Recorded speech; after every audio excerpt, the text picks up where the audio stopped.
Unit turns. So let's say you get LASL all right, like you understand it, you implement it, now things are going really well. Then you should be above 97%, but there's so many properties with demand that never get above 95. And Mm-hmm. what people really don't get is you need to be obsessive about how many units are you turning each week. And the biggest flaw that I've seen is people do these Monday morning reports, they call them MMRs, but basically it's a weekly snapshot. Yeah. And they forget to put last week's snapshot in the same Excel or same Google Doc.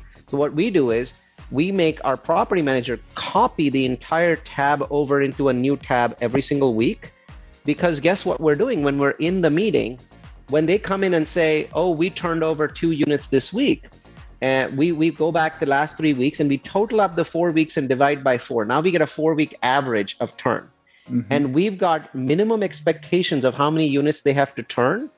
And those minimum expectations are, and again, I don't see people setting them, but the minimum expectations are that in 4 weeks, you will fully turn this many units.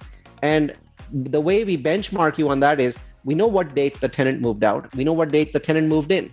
So we give you a certain number of days to accomplish that. And if you go 50% higher than that, we count, basically, we count that against you. Right? Mm-hmm. So you need to have a certain number of days to turn a unit. Now, obviously, a classic unit turn is going to be quicker than a turn where you're doing significant rehab. So we assign a value to that.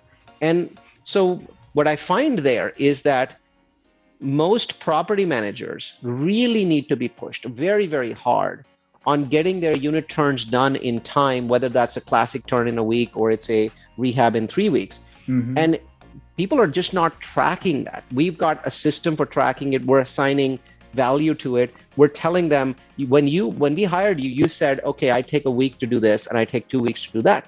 But you're consistently taking 10 days to do this and you're consistently taking 25 days to do that. If you keep repeating it often enough, they figure out whether it's a bad maintenance person or their systems are not working, whatever it is. And over time, you might not get to a week, but you'll get to 8 days. And that's money on the table because you have enough people that want to live at this property. Absolutely. You just can't make the property ready. Imagine a hotel that takes 4 days to turn a room. Well, you have 3 hours in a hotel to turn a room. Right? So, I mean, it's about systems. Yes, you can turn something much faster. You've got to have the systems, you've got to have the need, and most importantly, you've got to have the accountability.